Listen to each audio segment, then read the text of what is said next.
Hey there. There's a question that's come up many times in my reading experience, and that question is how in the world did this get published? It came up a few weeks ago when I reviewed the worst popular novel I've ever read, and it's come up with diaries of serial killers, extremely graphic gore, and erotica. I always wonder, how did this get published? But I can usually come up with an answer, like with the worst popular novel I've ever read. It was the name recognition of the author and the series character. People didn't know how rottenly, trashily, disgusting, and deplorable the storytelling was until they already bought it for the name recognition. Then they realized it was an abysmal abomination. So there's one exception. There was one book where I couldn't answer that question and still can't. And that book is Lolita by Vladimir Nabokov. And the reason I just can't figure this one out, I'm thinking if you ask 1,000 writers to pitch 1,000 ideas with the hope of it selling and becoming successful, then those million pitches will not include the pitch line to Lolita, except for maybe a couple of troll pitches where they're not really serious. But as far as all of the serious pitches, I don't think any of them are going to be the plot to Lolita. Because for those of you who don't know, Lolita is the diary of a pedophile. How, in the name of everything holy, did the diary of a pedophile even get written, let alone published? Now, it should be published. It should be a household name for reasons I'll get into. And it deserves to be mainstream. As far as how this can possibly be palatable, it's what I've gotten into with the other book reviews is the most important element to any written story is the way it is written, the style of the narrative. And it worked with Boy's Life, how the narrative style kind of hypnotized you into seeing the world through the eyes of a child, which was conducive to the story of the child. And we saw the inverse of that a few weeks ago with the worst popular novel I've ever read, where the narrative style was so ungodly, ghastly, that it actually makes you hate who is supposed to be the hero because of the way it's written. So now we have the opposite of that with Lolita, where it's written by a pedophile who manipulates people in pursuit of a romantic relationship with a 12-year-old girl. Absolutely abhorrent and disgusting. So, how can this possibly be palatable to the point of being published, to the point of being accepted by the mainstream?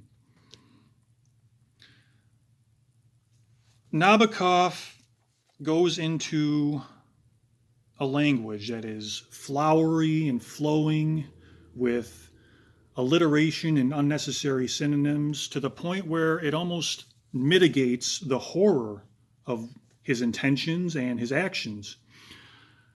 You are still at all times aware of these horrors, but they kind of go down smoother with the word choice and the playful nature of the language. I'm wincing because it's kind of disgusting to think about, but you got to think about it like if you're going into surgery, the surgery is necessary. Your life will be better for the surgery, but you're not going to go in cold with nothing to help you get through the pain. You're going to get a pre-op shot or you're going to get some gas, something to help you get through the surgery. Lolita is a necessary literary surgery.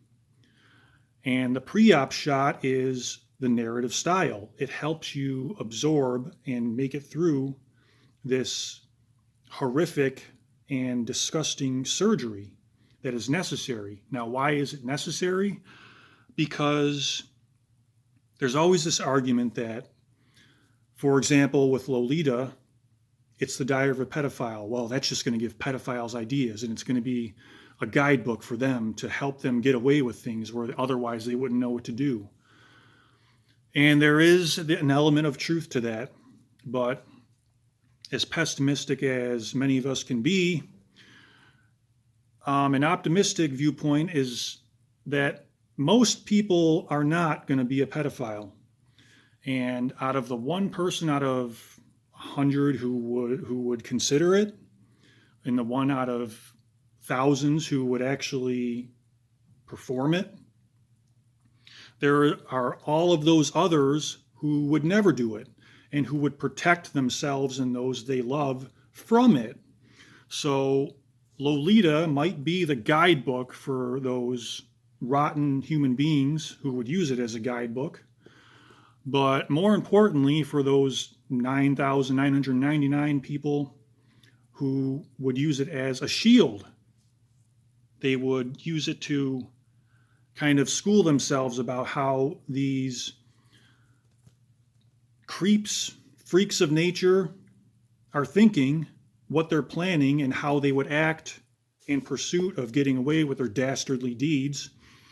We would see that, and we could use the Lolita name as like a household name. Like, for thousands of years, we've been using archetypal stories to help get across ideas to our children, basically, to warn them against the dangers of the world and to protect themselves. You can't just say, watch out for pedophiles, because children aren't developed enough to really understand what that means. That they don't understand that a person can be extremely nice to you while also planning to treat you in the worst way humanly possible. They're not developed enough to understand that kind of complex human behavior and how there can be such a difference between what someone's thinking and how they're behaving. But a story like Lolita, you wouldn't give it to a young child, but a parent could have that story in their mind, and that can be their buzzword to help the kids understand it. Like,